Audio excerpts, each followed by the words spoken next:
Don't let these tears fool you. There's all dog around this mug. I'm good.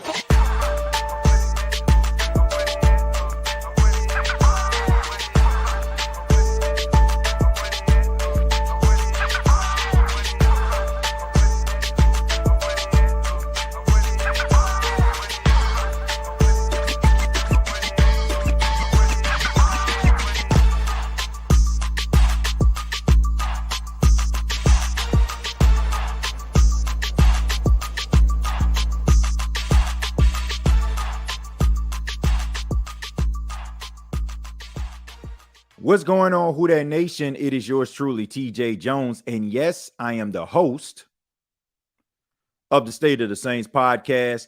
Thank you so much for checking out the State of the Saints podcast, where we talk New Orleans Saints. On this edition, we're going to be talking about the Saints Week 12 matchup versus their bitter rival, the Atlanta Falcons. But wherever you are, wherever you may be in the world, thank you so much for allowing the State of the Saints podcast to be a part of your listening and viewing pleasure. But let's go ahead and get into it. I mentioned the Saints will have a Week 12 matchup versus their bitter rival, the Atlanta Falcons, and both teams are looking for a win. And both of these teams have a lot to play for. There's a lot on the line going into this game. Whoever wins this game will be in the top spot in the NFC South.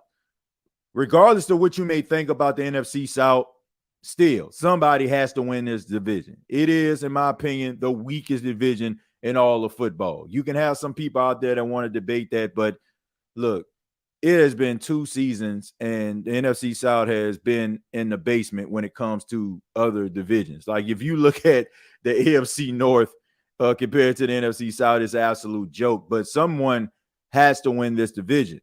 On one hand, you have the Atlanta Falcons, who did a lot of good things in the offseason. They drafted Bijan Robinson with their first pick in the first round, coming out of University of Texas, and he has lived up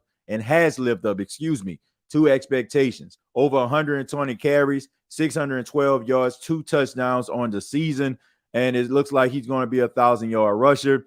And also Tyler Algier. The Atlanta Falcons are trying to run the football. They're trying to establish the run. They're trying to play a little bit more smash mouth football. And, it's been some up and down play when it comes to quarterback Desmond Ridder. He has been a question mark for this team.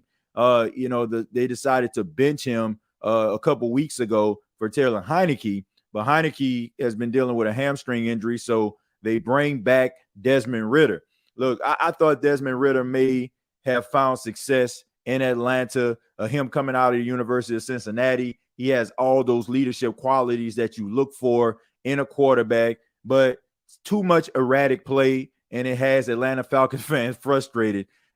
But there were some positive things that happened in the offseason also. You go out here, you get Ryan Nielsen as your defensive coordinator coming over from the New Orleans Saints. You add Kaden Ellis, Davion Yamada, Jesse Bates. I mean, you go out there and you try to shore up your defense. Jeff Okudah, you traded for with the Detroit Lions. You bring him to Atlanta, go alongside A.J. Terrell. So the Atlanta Falcons, you would think, would be trending in the right direction, but it's been a lot of up and down play when it comes to this team, and they're trying to establish themselves and trying to, get proper footing so they can make a run at this. And then you have the New Orleans Saints, 5-5, leading the division as we speak. But we all know that there is a lot of storylines in regards to the New Orleans Saints. We know about them starting really slow in games, only to look like world beaters in the second half, but it's too little too late. We know about Derek Carr. We expected more as fans and as onlookers from Derek Carr coming over from the Raiders. Everybody said that it's more of the Raiders than Derek Carr. But now some Saints fans feel like it's more Derek Carr than it was Raiders. And he's dealt with some injuries. He dealt with a shoulder injury earlier in the season, and he was knocked out of the game versus the Minnesota Vikings the last time we saw him. But now he has clear concussion protocol, and he is expected to start. And the funny thing about it is, when you think about starting quarterbacks, you're supposed to think about stability. You're supposed to think about your team having a chance because this guy is playing. But I see some Saints fans out there that looks as if they don't even want this guy to play. Like they were expecting him not to play because they want to see someone else out there. And that's not a good thing. I mean, the Saints have dedicated a lot of money to Derek Carr. They expect Derek Carr to lead this franchise for the foreseeable future, but it has not panned out. In week 12, it is time for Derek Carr to step up. If Derek Carr cannot step up in moments like this, the Saints are going to have to look back and just say, man, maybe we made a mistake. Look, you're coming off a bye week. I mean, everybody's kind of recharged their batteries. People got away from the facility. You know, you were able to kind of, take a deep breath and maybe press the reset button on certain situations to help you be able to make a run. And this is the time. Like, there are no more excuses. Like, I'm sick and I'm tired of excuses at this point. Like, if you're a Saints fan, you just want to see some stability. Like, I'm not trying to hear about, this is a new system. Oh, he don't have chemistry. Look, this is the time where mistakes have been made. And now around week 12, week 13, it's time to put it all together. It is time to be on the same page with Chris Olave. You don't have Michael Thomas. He's on IR. And now you have to find a rapport with some of these younger guys, like the Rashid Shaheeds, like the A.T. Perrys. You got to be able to be on the same page and get the ball into these guys' hands in order for them to make plays. Holding on to the ball too long, trying to, in my opinion, make your stats look more appealing is not going to solve the problem. And honestly, the New Orleans Saints at this point, they have to be looking for who is doing what, and it's time to make those adjustments. Because if you don't, and you sit around and just keep your hands on your side, or keep your hands in your pockets rather, you're going to find yourself on the outside looking in. They have to have a sense of urgency if they are going to make a run at this. And it starts with the Atlanta Falcons. What are the keys to victory for the New Orleans Saints? In my opinion, it is neutralizing Bijan Robinson and Tyler Algier. You got to be able to stop the run. The Saints have been getting gashed by the run. Now, some of that has a lot to do with the quarterbacks being able to scramble. Hopefully, during this bye week, they kind of settled those issues. Hopefully, they've gotten better with that. But you got to be able to stop the run. If you stop the run, you are asking. The Falcons are asking Desmond Ridder to win a football game for them. And at this point, I do not trust Desmond Ridder. You have to be able to neutralize this running game to make the Atlanta Falcons one-dimensional. You can also make them one-dimensional by going out there and effectively moving the football and scoring points offensively. Putting the foot on the gas early, okay? Taking the crowd out of the game. And that way, once again, you're counting on Desmond Ridder to go out there and win a football game. And 9 times out of 10, that is not going to happen. Another thing, I mentioned it. Those slow starts in the first half, looking like world beaters in the second half, you have to be able to start fast. The defense has got to get pressure on Desmond Ridder. Make that clock speed up in his head in order for him to make mistakes. We know that if you put pressure on him, he has shown that he is prone to make mistakes.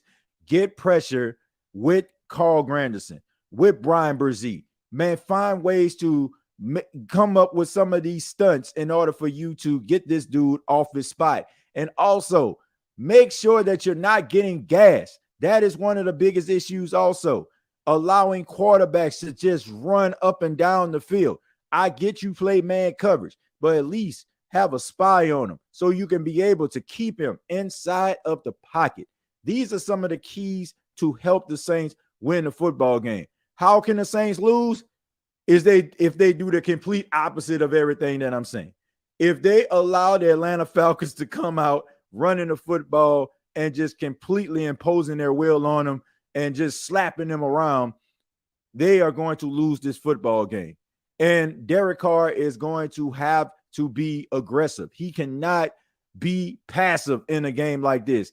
Look, the playoffs are on the line. Every game matters. You dropped a lot of games to NFC opponents, so now you're playing catch up. He has got to be aggressive. You can't be worried about making the right play. You can't be worried about holding on to the ball so a guy can get down the field. Take what the defense gives you, check it down, but also be able to get the ball down the field.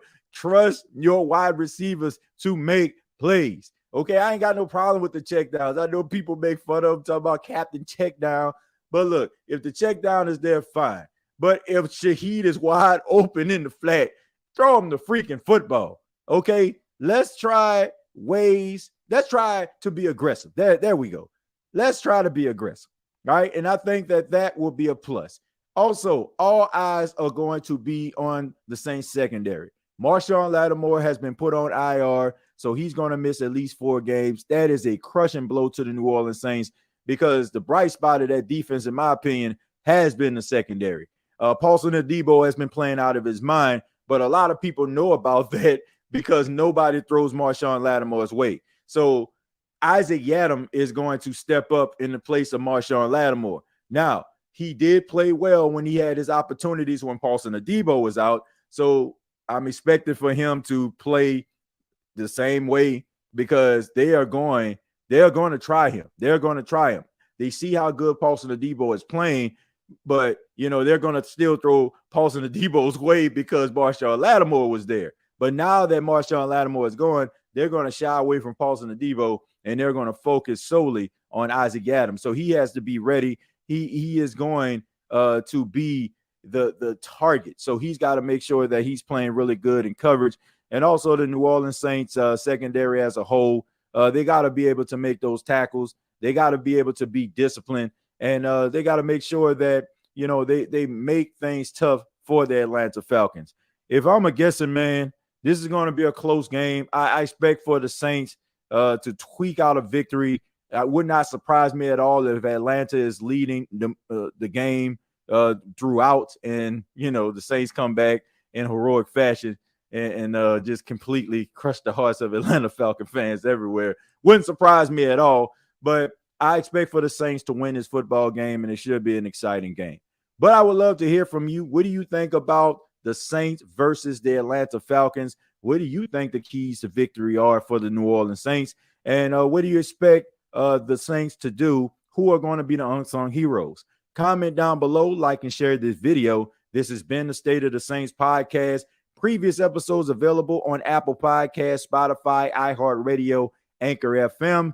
And also you can follow me on X, formerly known as Twitter, at TJAYJones8. And also want to let you know that immediately following the Saints Atlanta Falcons game, I will be going live on Bleacher Report for a post-game show talking about the Saints versus Falcons. Win, lose, or draw will be there. So if you're not doing anything after the game, click on the Bleacher Report and also check out the live stream. And also after that live stream, we're going to have a State of the Saints podcast live stream on the YouTube channel. Till next time, all I got to say is, who dat?